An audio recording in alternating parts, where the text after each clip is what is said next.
Hello friends, कैसे हैं आप लोग। Welcome back TET C TET. मित्रों, आज मैं बहुत ही महत्वपूर्ण प्रश्नों का संकलन टेट सी टेट लेकर आया हूं। इसी प्रकार के प्रश्न आप लोगों को परीक्षा हाल में देखने को मिलेंगे, इसलिए आप लोग वीडियो के अंत तक बने रहिएगा। मैं रमेश चतुर्वेदी। यदि आप मेरा चैनल सब्सक्राइब नहीं किए हैं तो प्लीज़ सब्सक्राइब कर लें, बेल आइकन को प्रेस कर लें, जिससे आपको इसी प्रकार के महत्वपूर्ण प्रश्नों का संकलन प्राप्त होता रहे। चलते हैं आज के पहले प्रश्न पर। आज का पहला प्रश्न है, निम्नलिखित में से कौन सा कथन खनिज संदर्भ में सही नहीं है। ऑप्शन है, इनका एक निश्चित रासायनिक संगठन होता है, ये विभिन्न प्रकार के भू वैज्ञानिक परिवेश में निर्मित होते हैं, सभी खनिज अधात्विक होते हैं, ये प्राकृतिक रूप से प्राप्त होने वाले पदार्थ हैं। तो इसका सही ऑप्शन होगा नंबर सी, सभी खनिज अधात्विक होते हैं। खनिज एक प्राकृतिक रूप से विद्यमान समरूप तत्व है, जिसकी एक निश्चित आंतरिक संरचना होती है। ये विभिन्न प्रकार के भूवैज्ञानिक परिवेश में निर्मित होते हैं। खनिजों का निश्चित भौतिक तथा रासायनिक संगठन होता है। खनिज धात्विक, अधात्विक तथा ऊर्जा खनिज के रूप में वर्गीकृत किए जाते हैं। अतः सभी खनिज अधात्विक होते हैं, यह कथन सही नहीं है। तो चूंकि यहाँ निगेटिव पूछा जा रहा था, इसलिए ऑप्शन सी सही होगा। चलते हैं अगले प्रश्न पर। अगला प्रश्न 32वां है, निम्नलिखित का मिलान कीजिए। नर्मदा घाटी, आरंभिक गणतंत्र, वज्जी, आखेट और संग्रहण, गारो पहाड़ियाँ, लगभग 2500 वर्ष पूर्व के शहर, तथा गंगा नदी, प्रथम नगर, सिंधु और उसकी सहायक नदियाँ, आरंभिक कृषि। तो इसका मिलान करना है, तो इसका ऑप्शन सही होगा नंबर बी, यानी ये का सेकंड, बी का फर्स्ट, सी का 5 और डी का थर्ड और ई का फोर्थ होगा। अर्थात नर्मदा घाटी जो है वो आखेटक और संग्रहण से संबंधित है, वज्जी जो है आरंभिक गणतंत्र से संबंधित है, गारो पहाड़ियाँ आरंभिक कृषि से संबंधित है और गंगा घाटी लगभग 2500 वर्ष पूर्व के शहर हैं। सिंध और उसकी सहायक नदियाँ प्रथम नगर से संबंधित हैं। चलते हैं अगले प्रश्न पर। अगला प्रश्न है 33वां, नीचे दो कथन ए और बी भारतीय इतिहास के तिथियों और काल के समसामयिक वाद विवादों के संदर्भ में दिए गए हैं। कथन ये है, हिंदू मुस्लिम ब्रिटिश जैसी कालावधि उपयुक्त है, क्योंकि शासकों का धर्म ही एकमात्र महत्वपूर्ण ऐतिहासिक परिवर्तन रहा है। कथन बी है, लंबी समयावधि में घटित होने वाली ऐतिहासिक प्रक्रियाओं को निश्चित तिथियों और काल विभाजनों के अंतर्गत लाना समस्यात्मक है। तो इसमें ऑप्शन है, ये both and B are correct, but B is not the correct interpretation of ये and ये और B दोनों सही हैं, किंतु ये सही व्याख्या B नहीं करता है। फिर बी ऑप्शन है, ये सही है किंतु बी गलत है। फिर ये गलत है किंतु बी सही है।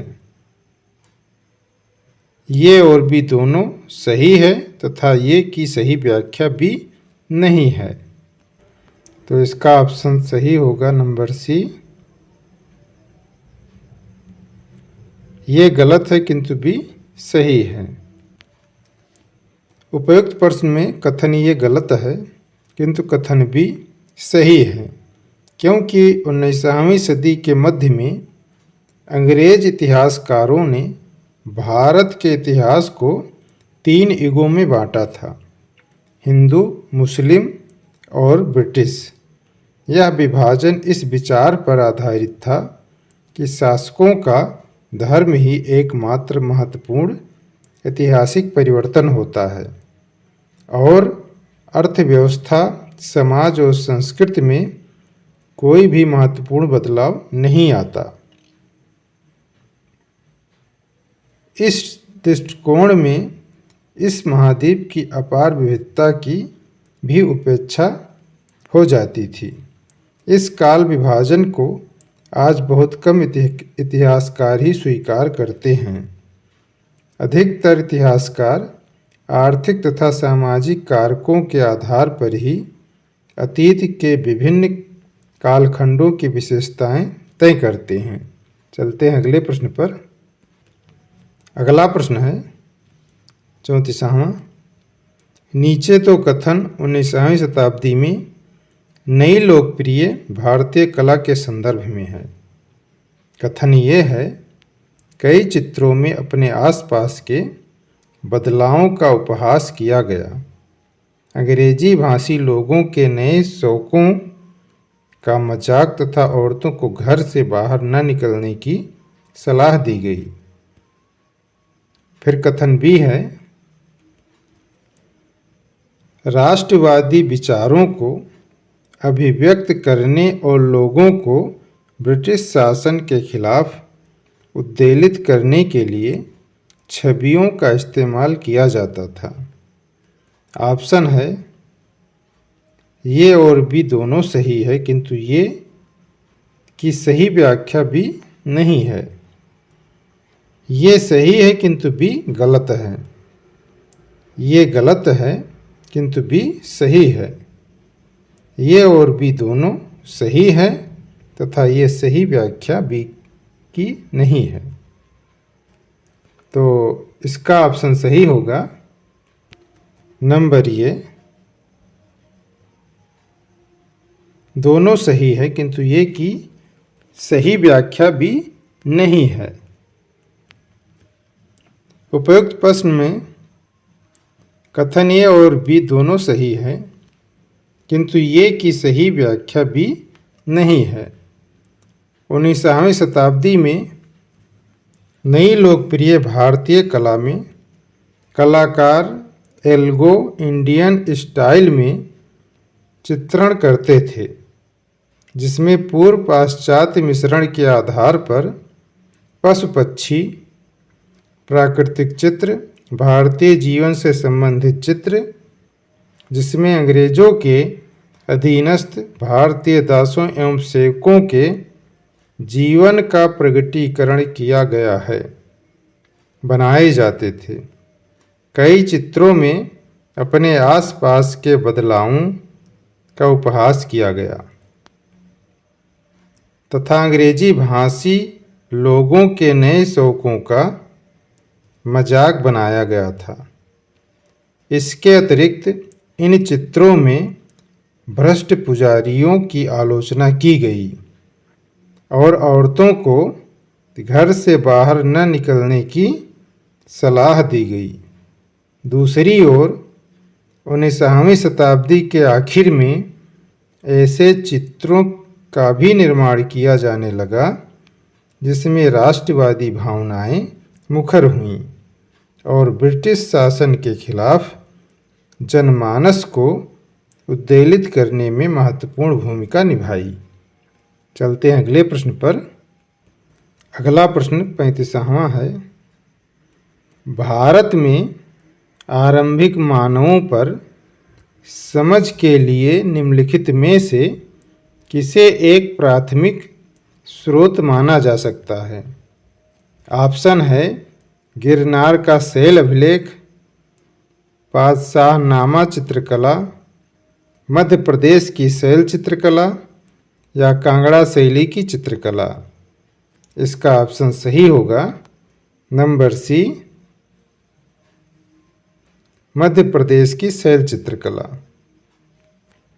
भारत में आरंभिक मानवों पर समझ के लिए मध्य प्रदेश की शैल चित्रकला को प्राथमिक स्रोत माना जा सकता है, क्योंकि मध्य प्रदेश की भीमबेटका गुफा विश्व की सबसे प्राचीन गुफा है। इसमें प्रस्तर सामग्री प्राप्त हुई है जो मध्य पाषाण काल 30,000 ईसा पूर्व से 10,000 ईसा पूर्व से संबंधित है। यहाँ पर आखेटक, कृषक, ग्वाले आदि चित्रित हैं। वह प्राचीन प्रस्तर युग से भी प्राचीन मानव के अस्त्र शस्त्र मिले हैं। चलते हैं अगले प्रश्न पर। अगला प्रश्न है, ब्रिटिश काल से पहले बच्चों को पढ़ाया जाता था। ऑप्शन है एक निश्चित फीस लेकर, साल भर फसल की कटाई के समय छोड़कर जब वह खेतों में काम करते थे, वार्षिक परीक्षा के माध्यम से मूल्यांकन के लिए या सरकारी संस्थानों में। इसका ऑप्शन सही होगा नंबर बी, साल भर फसल की कटाई के समय छोड़कर जब वे खेतों में काम करते थे। ब्रिटिश काल से पहले कोई निश्चित शिक्षण संस्थान नहीं होता था। इस समय मौलवी या पंडित जी अपने निवास स्थान पर ही बच्चों को शिक्षा दिया करते थे। उन बच्चों को साल भर पढ़ाया जाता था, सिवाय उस समय को छोड़कर जब वह फसल कटाई के समय खेतों में काम करते थे। चलते हैं अगले प्रश्न पर। अगला प्रश्न है, नीचे दो कथन ए और बी 18 से 19वीं शताब्दियों में यूरोप में राष्ट्र राज्यों के उदय के संदर्भ में है। कथन ये है, 18वीं शताब्दी तक यूरोप के लोग स्वयं को राष्ट्र राज्य के रूप में देखते थे। कथन बी है, प्रारंभिक 19वीं शताब्दी में लोगों को यह बोध कराया गया कि प्रत्येक भाषी समुदाय एक अलग राष्ट्र था।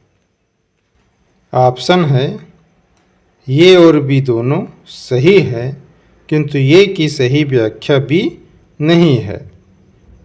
ये सही है किंतु बी गलत है। ये गलत है किंतु बी सही है। अगला ऑप्शन है, ये और बी दोनों सही हैं तथा ये की सही व्याख्या बी है। तो इसका ऑप्शन सही होगा नंबर सी, ये गलत है किंतु बी सही है। उपरोक्त प्रश्न में कथन ये गलत है किंतु कथन बी सही है, क्योंकि 18 से 19वीं शताब्दियों में यूरोप के राष्ट्र राज्यों में लोगों को यह बोध कराया गया कि प्रत्येक भाषा का अपना महत्व है तथा प्रत्येक भाषी समुदाय एक अलग राष्ट्र है। इसी आधार पर जर्मनी और इटली जैसे देशों का एकीकरण किया गया। चलते हैं अगले प्रश्न पर। अगला प्रश्न है, BCE का तात्पर्य है।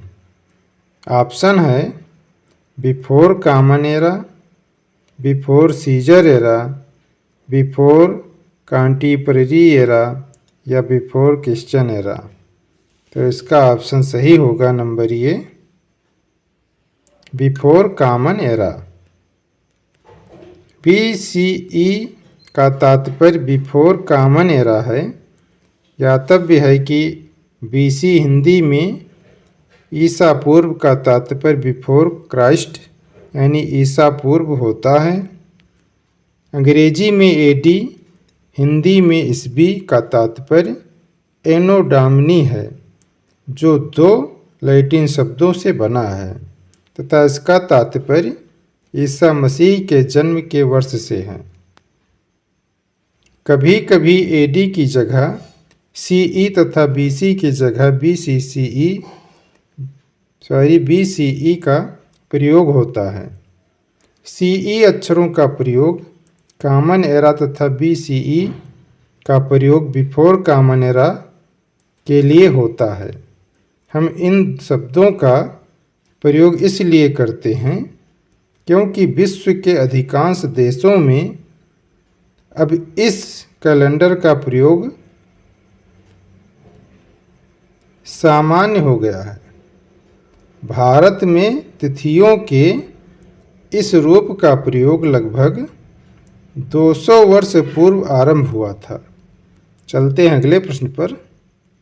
अगला प्रश्न है, हम यह आज कैसे जानते हैं कि पुरापाषाण युग में भारत में शुतुरमुर्ग होते थे?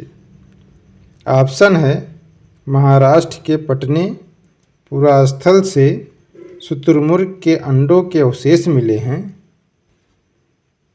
शुतुरमुर्गों पर मौखिक स्मृतियां हमारे पास दिल्ली के राष्ट्रीय संग्रहालय में अभिलेखित है। विदेशी यात्रियों के वृत्तांतों में इसका वर्णन है। उस समय की कीर्तियों में इन पक्षियों का विविध लेख हमें मिलता है। इसका ऑप्शन सही होगा नंबर ए। महाराष्ट्र के पटने पुरास्थल से शुतुरमुर्ग के अंडों के अवशेष मिले हैं। भारत में पुरापाषाण युग के दौरान शुतुरमुर्ग होते थे।